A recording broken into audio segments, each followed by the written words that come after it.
Recordemos, nuestra expectativa determina nuestra experiencia. Entendiendo que esto es dentro del marco de la soberanía y voluntad de Dios, no solo cualquier ocurrencia personal. Dentro de ello hay experiencias, hay logros que Dios quiere para nosotros y nuestra expectativa va a determinar nuestra experiencia. De esto nos habla Hebreos 11 cuando enseña de la fe. Versículo 1 lo hemos visto en esta serie, lo quiero seguir reafirmando. Ahora bien, la fe es la garantía de lo que se espera, la certeza de lo que no se ve, lo que no ven nuestros ojos naturales. Sin embargo, podemos tener una certeza, otra versión dice una convicción de lo que todavía no ven nuestros ojos, pero una certeza y convicción de que lo verán, porque nuestra confianza está más allá de las circunstancias visibles. Hemos estado enfocándonos en Abraham, que Hebreos 11 dedica bastante a hablar de Abraham. Versículo 8: por la fe Abraham, cuando fue llamado para ir a un lugar que más tarde recibiría como herencia, obedeció y salió sin saber a dónde iba. Por la fe se radicó como extranjero en la tierra prometida y habitó en tiendas de campaña con Isaac y Jacob, herederos también de la misma promesa, porque esperaba la ciudad de cimientos sólidos, de la cual Dios es arquitecto y constructor. Por la fe Abraham, a pesar de su avanzada edad y de que Sara misma era estéril, recibió fuerza para tener hijos, porque consideró fiel al que le había hecho la promesa. Así que de este solo hombre, ya en decadencia, nacieron descendientes numerosos como las estrellas del cielo e incontables como la arena a la orilla del mar. Aquí nos habla de varias etapas por las que pasa Abraham, cada una por la fe, y las hemos visto cada semana. La primera era en sí salir de Ur, de su lugar donde él vivía con toda seguridad, a un lugar desconocido y nuevo para él, Canaán. Y así Dios nos llama a dejarlo seguro. Hay momentos que Él nos inquieta y nos impulsa a algo nuevo, y tenemos que estar dispuestos a tomar pasos de fe y creerle a Él, aún sin saber exactamente a lo que vamos.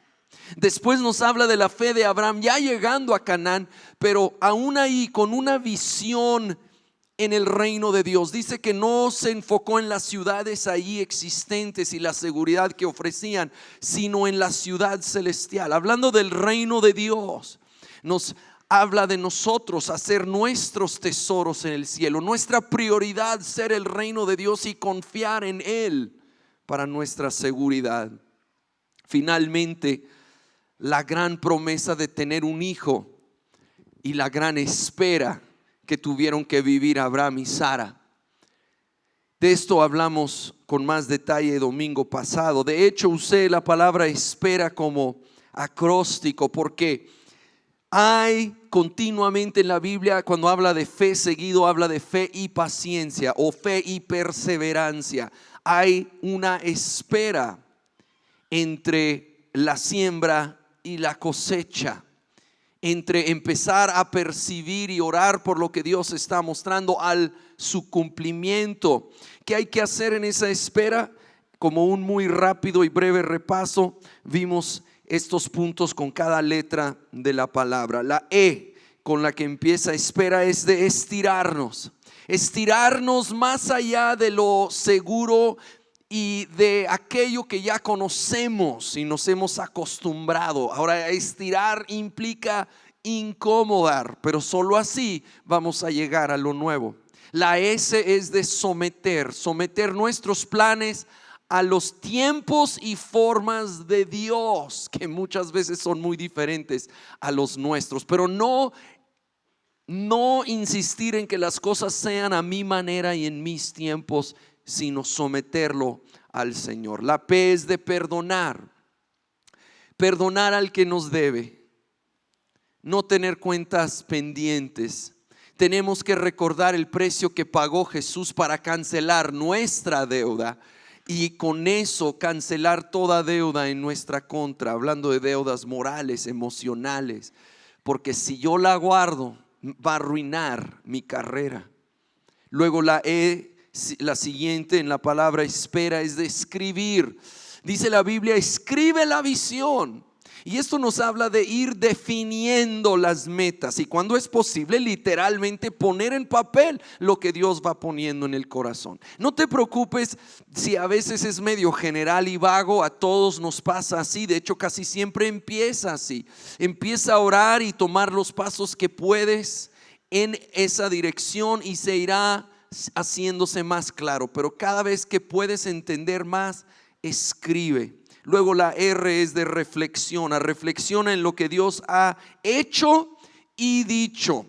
Reflexiona, recuerda lo que Dios ya ha hecho, su fidelidad hasta el día de hoy. Esto va a animar y fortalecer tu fe. Y reflexiona sobre todo en lo que ha dicho en su palabra, en la Biblia, porque esto más que nada va a fortalecer nuestra fe. Y finalmente la A de espera es de aférrate a sus promesas. Vamos a tener que aferrarnos porque va a venir tiempos cuando todo quiere sacudir nuestra fe, cuando queremos darnos por vencidos y vamos a tener que aferrarnos a lo que Dios ha prometido.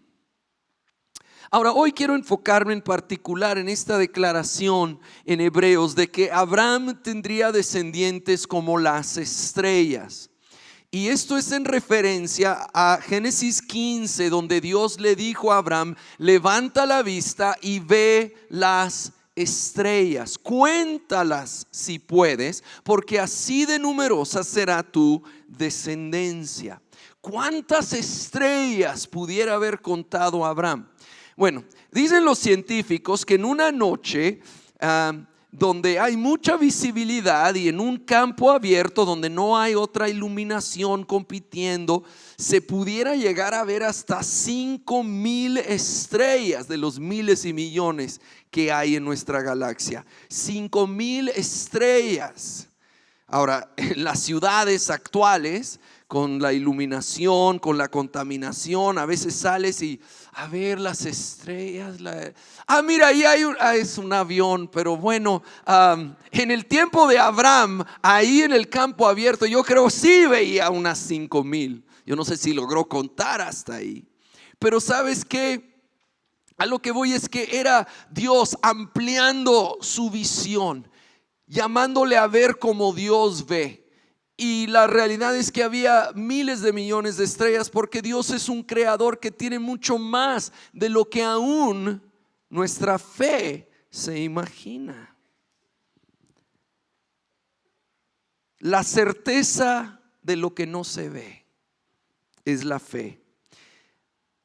A veces personas que batallan para ver en lo natural nos pueden dar perspectivas de esto. Helen Keller fue la primera persona ciega y sorda en graduarse de la universidad. Escribió una docena de libros e hizo un par de declaraciones entre muchas, pero que quiero subrayar. Dijo: ningún pesimista descubre el secreto de las estrellas o navega a tierra desconocida.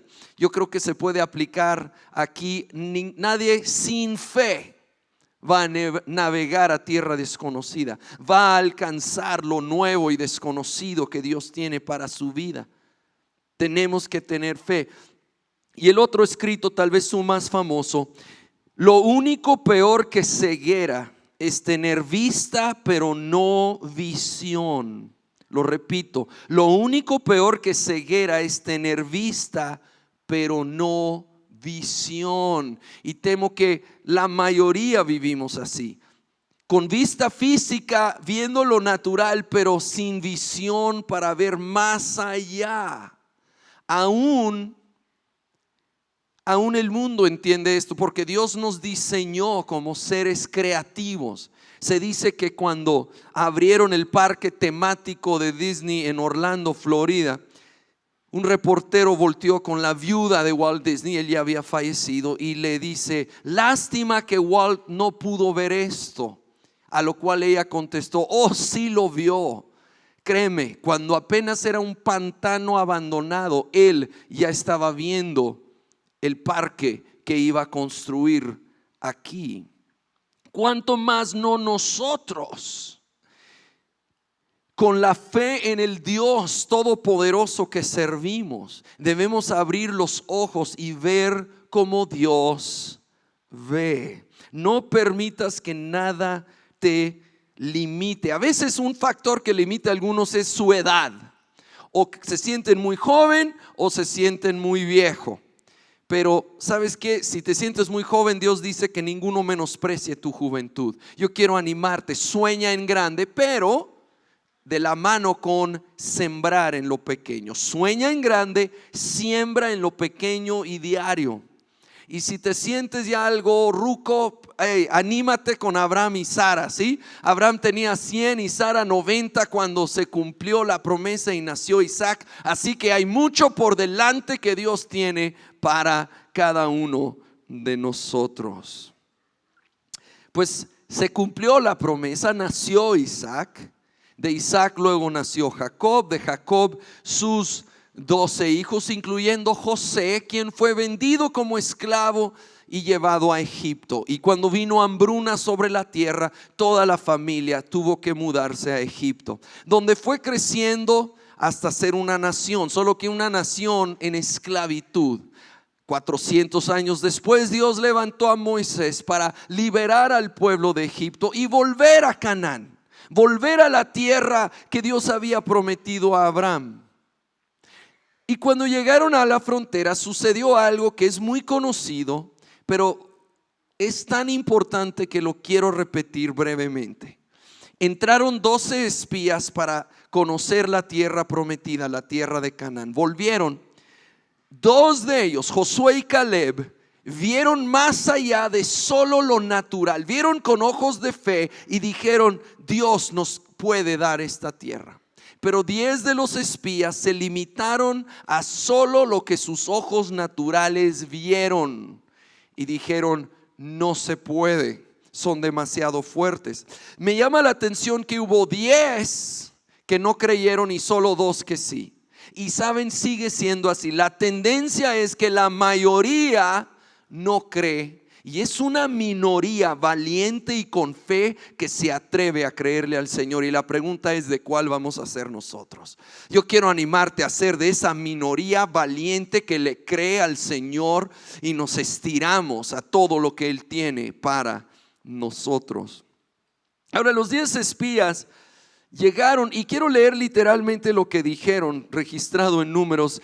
Dijeron, hablando de los de Canaán: comparados con ellos parecíamos langostas, o sea, grillos, y así nos veían ellos a nosotros. Ahora, tiempo.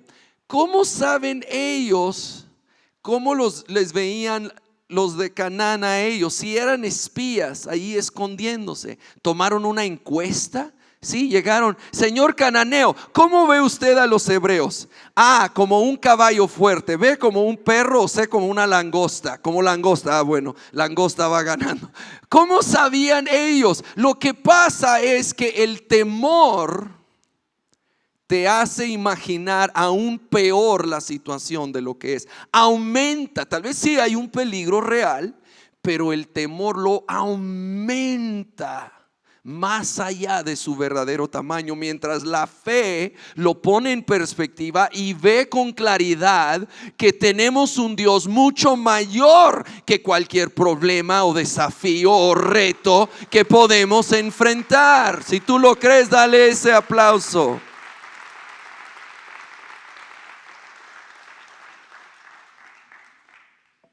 Así es. El otro error es que olvidaron todo lo que Dios había hecho para que llegaran hasta ahí. Cómo los libró de Egipto, las plagas que envió para vencer al faraón, el pilar de fuego, la nube que los guiaba, el mar rojo abriéndose y luego cerrando y ahogando a los egipcios. Todo eso de repente lo perdieron de vista y solo estaban viendo a esos cananeos que según ellos eran como gigantes junto a ellos. ¿Saben qué nos pasa a nosotros? Me pasa a mí. Se nos olvida, o por lo menos perdemos de vista, todo lo que Dios ya ha hecho, las oraciones contestadas, su fidelidad, lo que Él ya ha hecho para traernos hasta aquí. Y de repente tenemos un nuevo desafío y nos sentimos como bichos y olvidamos lo que el Señor ha hecho, a quién servimos, en quién estamos confiando. Pero necesitamos recordar lo que Él ha hecho y abrir los ojos a la grandeza de nuestro Dios. Lo otro que hicieron estos 10 espías, dice Números, hablaron mal a los demás. No tan solo lo reportaron a Moisés, empezaron a contagiar a todo el pueblo de Israel con su duda, su incredulidad, su temor, hasta que ya tenían a todos hablando igual. Nuestras palabras son poderosas, hay que cuidarlas. Vamos a Romanos capítulo 4, donde nos sigue hablando de Abraham y Sara, versículo 16. Por eso la promesa viene por la fe, a fin de que por la gracia quede garantizada para toda la descendencia de Abraham. Esta promesa no es solo para los que son de la ley, es decir, los judíos, sino para los que son también de la fe de Abraham, quien es el Padre que tenemos en común.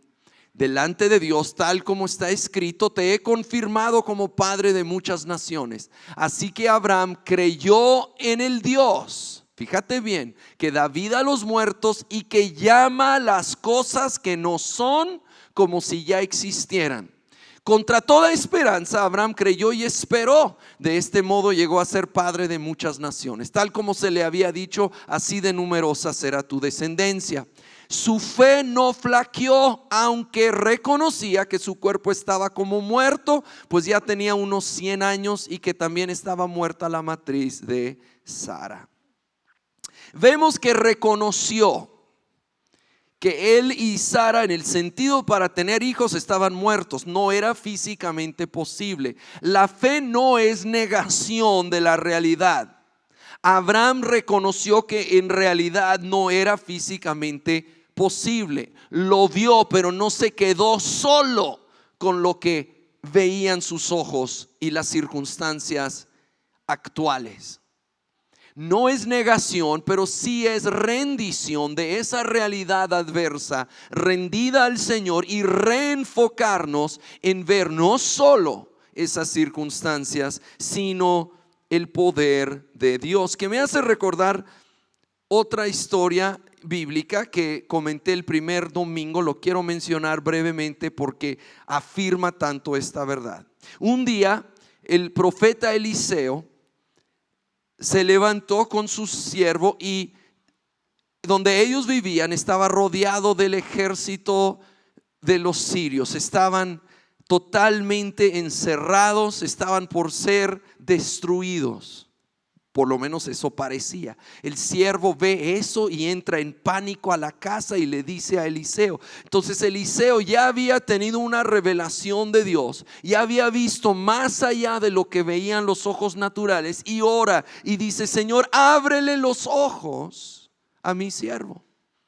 Entonces sus ojos espirituales son abiertos y ve que sí hay un ejército enemigo, pero detrás de ellos hay un ejército mucho más poderoso, celestial, angelical, que iba a vencer al enemigo. Y he ahí la esencia de la fe: ver lo que nuestros ojos no ven. Él tuvo el privilegio de sí verlo con ojos naturales. No, es muy raro eso. Generalmente no lo vemos con ojos naturales, pero es igual de real y seguro que nuestro Dios es mayor, es más poderoso, está obrando a nuestro favor, y podemos confiar y creer y tener fe aun cuando nuestros ojos naturales todavía no lo ven. Ahora, en este pasaje que acabamos de leer en Romanos, dice que Dios llama las cosas que no son como si ya existieran. No solo ve lo que va a hacer, pero lo habla, lo llama por adelantado. Y yo quiero animar, Comunidad Olivo, que empecemos a ver como Dios ve y a hablar como Dios habla. Ahora, quiero dejar en claro unas cosas, porque a veces esto se lleva a un extremo y de repente tienes a gente enseñando como que tú nomás confiesa lo que se te antoja, o toma cualquier versículo solito, aislado, y confiésalo, y Dios está obligado a hacerlo, y así no es. No podemos ignorar los hechos actuales, no vivir en negación. Abraham no andaba diciendo soy un jovencito, soy un jovencito. No, él entendió su condición real. No ignorando los hechos actuales. Número 2, no ignorando la soberanía de Dios, que yo no le puedo dictar a Él. Y número 3, no ignorando la realidad, o la totalidad, mejor dicho, de la palabra de Dios. No ignorando la totalidad de la palabra, aunque sí hay promesas, por supuesto, y me debo de aferrar a ellas. Entiendo el balance de declaraciones en la Biblia de que habrá luchas, habrá pruebas, habrá espera. Entonces lo tomo en conjunto, pero sí veo más allá de las circunstancias a lo que Dios ve. Sí voy alineando mi expectativa y mis palabras a la palabra de Dios, porque si no, voy a terminar como esos 10 espías, solo viendo lo natural, hundiéndome en duda y derrota, y de pasada contagiando a otros. Necesitamos ser como los dos, como Josué y como Caleb. Necesitamos, como dice la Escritura, vivir por la fe, no por vista. Escúchame bien, Olivo. Dios nos llama a vivir por fe, no por vista. Si vivo por vista, estoy limitado a solo lo natural, pero Él nos está llamando a lo sobrenatural y creerle a Él. Pero parte de ello es alinearme con lo que Dios ve y lo que Dios dice en su palabra, y luego hablarlo. Proverbios capítulo 18, versículo 20 y 21. Dice: cada uno se llena con lo que dice y se sacia con lo que habla. En la lengua hay poder de vida y muerte. Quienes la aman comerán de su fruto. Así de fuertes son nuestras palabras. Dice que hay vida o muerte, hay ánimo o desánimo. Podemos edificar o destruir. Estamos sembrando con nuestras palabras vida o muerte. Además dice que con esto nos llenamos, nos saciamos. Es nuestro alimento. Yo estoy alimentando o el temor o la fe con mis palabras. Añádelo a que dice la Biblia que la fe viene por oír la palabra de Dios.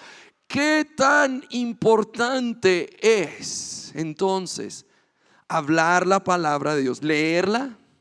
No hablarla como un perico diciendo una fórmula. Así no funciona. Leer y meditar, reflexionar en lo que dice la palabra de Dios, creerla y empezar a cambiar mi forma de hablar para que se alinee con lo que Dios dice, y cosas van a empezar a cambiar. Debemos tomar en cuenta la tendencia humana. La tendencia humana es hablar mal. El libro de Santiago lo dice, es muy clara en la Escritura. Tenemos la tendencia a hablar derrota, a hablar desánimo, a hablar de los riesgos, del peor pronóstico. Entonces tenemos que rendir esa tendencia y con la ayuda del Espíritu Santo cambiar nuestra forma de hablar. Necesitamos aprender a bendecir a los demás, y parte de bendecir es bien decir. Bendecir en su esencia es bien decir, es decir, conforme a la palabra de Dios. Y esto va de nuevo a bendecir, animar, fortalecer a los que nos rodean. Así que hagamos esta disciplina. Tenemos que decidir a quién le vamos a creer más, a quién y en quién creer. ¿A quién le prestas más atención? ¿A las palabras de tus padres, tu jefe, tus maestros, tus amigos, tu suegra, verdad? Cuidado, cuidado. ¿A quién le prestas más atención? ¿Saben la diferencia entre la suegra y una pila? La pila tiene su lado positivo. Ahora, el detalle es que a veces tenemos gente a nuestro alrededor bien intencionada. No son malos, tienen buenas intenciones, pero todavía no han roto este mal hábito de hablar muerte, hablar desánimo, hablar duda. ¿A quién le voy a creer más? O tal vez creciste en un contexto donde se te hablaba cosas muy feas y destructivas. Y tú tienes que rendir eso y decidir: o le creo a la gente, o le creo aún a mis propios pensamientos que son influenciables y son volubles, o le creo a la palabra de Dios que nunca falla, que nunca cambia, que es infalible, que terminará cumpliéndose. ¿A quién le voy a creer? ¿Sabes que la Biblia dice que tenemos la mente de Cristo? Esto me impresiona. Sí, Corintios dice que tenemos la mente de Cristo. Ahora, yo creo que de ahí nos llama a desarrollar, a renovar nuestro entendimiento. O lo desarrollamos o lo descuidamos. Ahora, Jesús llenó su mente cuando Él vivió la experiencia humana. Llenó su mente de la palabra, y lo sabemos. Cuando fue atacado por el diablo en el desierto, Él tenía llena la mente de la palabra de Dios y lo resistió con el escrito está. Cuanto más no necesitamos nosotros llenarnos con la palabra de Dios. Ahora, si tenemos la mente de Cristo, una pregunta: ¿qué crees que Cristo piensa de tu desafío, de mi desafío? ¿Crees acaso que Cristo diría: no, eso sí ya es demasiado complicado, arréglate como puedas porque yo ya no le entro, no sabría qué hacer? Pues ridículo, obvio, lo sabemos. Pero a veces pensamos más así en vez de pensar como Él piensa. Como Él piensa, que todo lo puedo en Cristo que me fortalece. Como Él piensa que somos más que vencedores por medio de aquel que nos amó. Como Él piensa y Él habla en su palabra. Así que hay que pasar tiempo en su palabra, en su presencia. Acuérdate lo que aprendimos la semana pasada: la intimidad produce vida. Intimidad con Dios, tiempo en su palabra y su presencia producen vida en nosotros.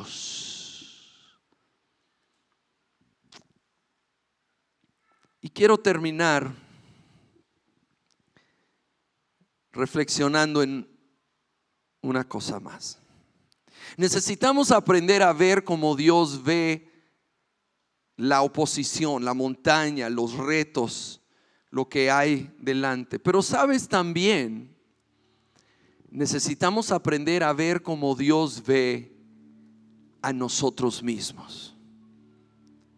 ¿Cómo te ve a ti? ¿Cómo me ve a mí? Porque también aquí empieza a influir palabras que otros nos han dicho, pensamientos nuestros, y peor de todo, pensamientos sembrados por el acusador de los hermanos, el diablo. Y a veces así nos vemos a nosotros mismos.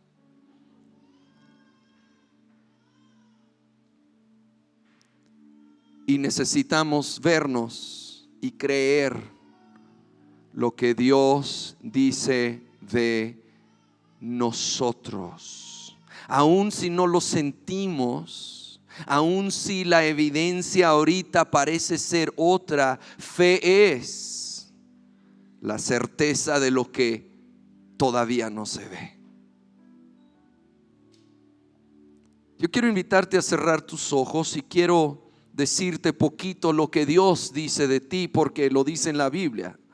Por eso lo puedo decir con esta confianza. Si tú te has arrepentido de tus pecados y has recibido a Jesucristo en tu corazón como tu Señor, Él dice que eres perdonado y purificado, que eres una nueva criatura, que las cosas viejas pasaron y todas son hechas nuevas. Él dice que eres justificado. Él te ve justo por la justicia de Dios contada a tu favor. Él dice que eres hijo, eres hija, amado, adoptado, aceptado en el amado Jesucristo, y que eres más que vencedor por medio de aquel que te amó, Jesús. Y todo es por Jesús. Todo es porque Jesús fue a la cruz y compró tu perdón y mi perdón, porque Él nos hizo justos. Y ahora o dependemos de nuestras justicias y nuestras buenas obras y buenas intenciones, o confiamos en la obra perfecta y completa que Él hizo en la cruz. Quiero leerte lo que Él dice de su pueblo. Y como es el mismo ayer, hoy y siempre, lo dice de nosotros en Isaías. Ahora sí, dice el Señor, creador tuyo, formador tuyo: no temas, porque yo te redimí, te puse nombre, mío eres tú. Cuando pases por las aguas, yo estaré contigo, y si por los ríos, no te anegarán. Cuando pases por el fuego, no te quemarás, porque a mis ojos fuiste de gran estima. Fuiste honorable y yo te amé. Y como es el mismo hoy, lo digo en presente: ante sus ojos eres de gran estima, eres honorable, Él te ama. Como un padre perfecto ama a su hijo, a su hija, a pesar de nuestras fallas, errores, pecados, somos aceptos en el amado Jesús. Tú eres amado, aceptado, perdonado, con un destino por delante de bendición, porque eso ve y dice Dios, porque lo ve a través de la cruz y la redención comprada y perfeccionada en Cristo Jesús.